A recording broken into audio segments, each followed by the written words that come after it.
everybody wants to do AI, everybody wants to jump into AI, and our dear old country is trying to develop an AI policy. Give us a lowdown about that too. All right. Yeah. So our newest one of the is there a reason why Bolu is taking all the stories back to back? Okay, fine. Go on. I mean, don't let me go. You want to be proud now? No. All right. So our dear. Okay. Don't let me say that. Bosun Tijani, the new minister. Your dear old country. Yes. Our IT minister, digital minister, tech bro minister. He's the Minister of Communications, Innovations, and the Digital Economy. Yes, good. Thank you very much. You're welcome. So, he has announced plans to create an AI strategy for Nigeria. Okay. Right, he announced it on Twitter, and he's looking for stakeholders, looking for experts in that place that will come together and create this AI strategy. The thing about creating an AI strategy in the country, it's very important because, I mean, we've seen how fast this technology is moving, and I think I can't remember who said this, but the time where we wait for regulation to catch up with technology. I'm the one that said it. Elon Musk. I'm the one that said it. Okay. I'm the one that said it. We've had this conversation. Maybe you said so. This is not the first time that ministry is saying they want an AI policy. Okay. We have had that conversation before. And we debating. Okay, so what's new now? What's the main gist? So the main gist is that creating an AI strategy is important for the country because, one, we do not want to be left behind in that space. Which, I mean, considering we don't have that many experts on the subject, we don't have that many companies. We have them, but we don't have that many. I mean, compared to other sectors, fintech and co, we don't have that many.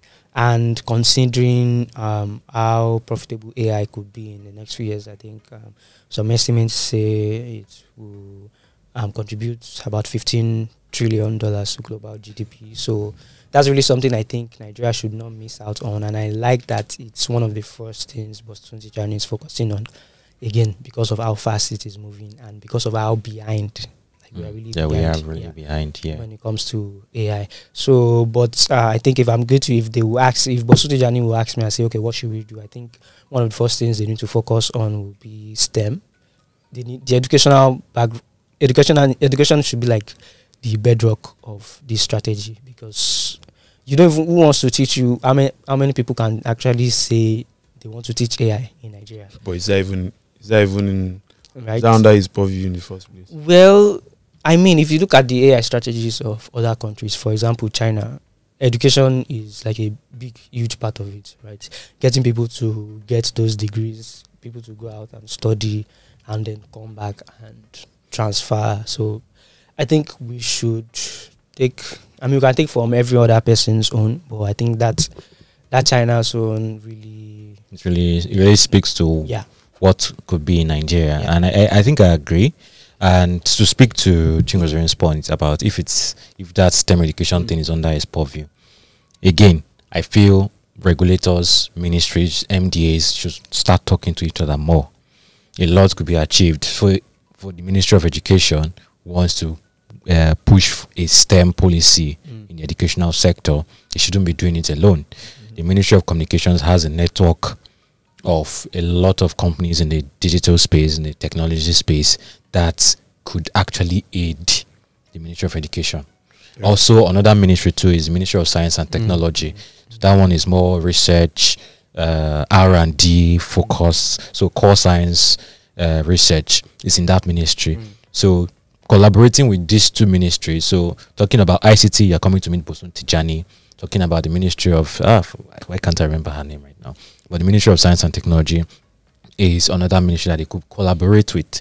So many things that they could be talking to each other. And Bosun looks like he wants to take the ecosystem along, right? He has already invited a lot of ecosystem people to Abuja already. Even Muyiwa was there from TechPoint. If you ask me, I think these guys you mentioned, I'll pick them first over the ecosystem guys. And it may be an unpopular opinion, but my own views on AI policy is more around the way it affects regular human beings. Okay. Especially for Africa. Okay. Just creating policies ensures people don't get exploited as companies either start using AI or things like that. Because it doesn't need to be Nigerians who build that AI for it to affect you. It could be, we've seen some Altman roam around the world. It could be OpenAI, for example. Coming to scam my eyes. It's fine. Yeah. So that could be where we focus. But for that, I don't know if you've seen a few people who are wondering why he's starting with an AI policy. But I kind of get the criticism. To my actual point, I think ecosystem people can't. Nigeria's tech ecosystem is actually Lagos. If you are being honest, it's actually Lagos. But you have 35 other states that, if you really want an encompassing AI growth, you should drag these people along. And if you ask me, I'll go to the Ministry of Science and Technology for obvious reasons. NITDA, for example, has always been running programs where they are training people across the country. I think they had one with Kaduna State recently. NITDA is in the Communications Ministry. Yeah. Okay. It's under its purview. So if I collaborate with Ministry of Science and Technology, for example, can I establish STEM clubs across all Unity secondary schools? That's the one that I know that is easy for them. Can you encourage private schools to do that? Across all federal universities, can we establish like mini tech parks where there's actual government involvement?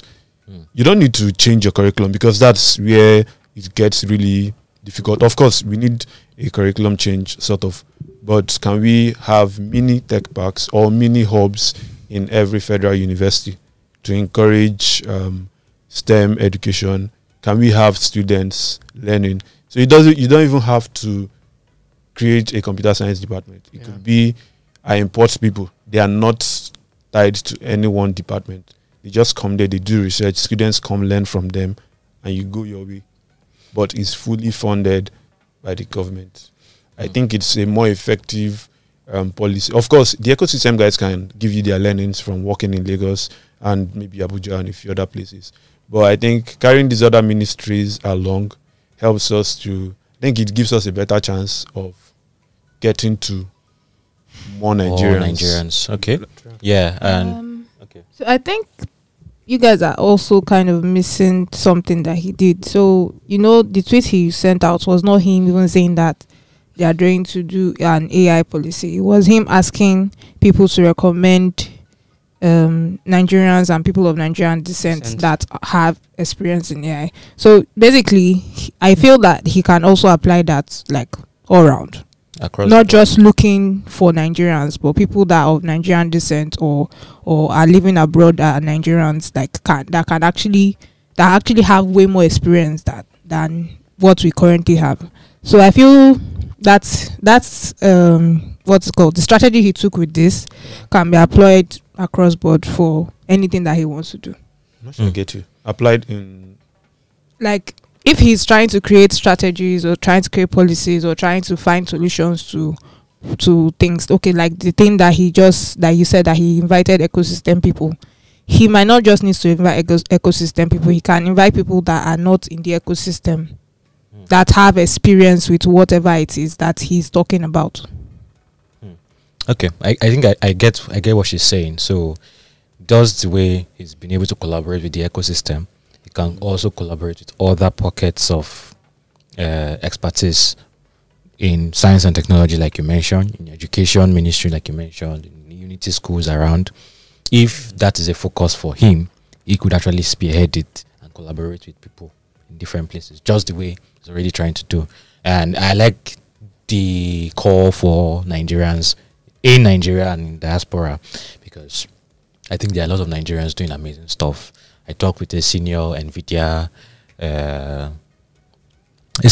product manager at NVIDIA in 2020, doing amazing stuff with AI, Alex Sado, and that time NVIDIA, it looked like for us, many of us now, NVIDIA is like one of the most valuable companies in the world because of AI.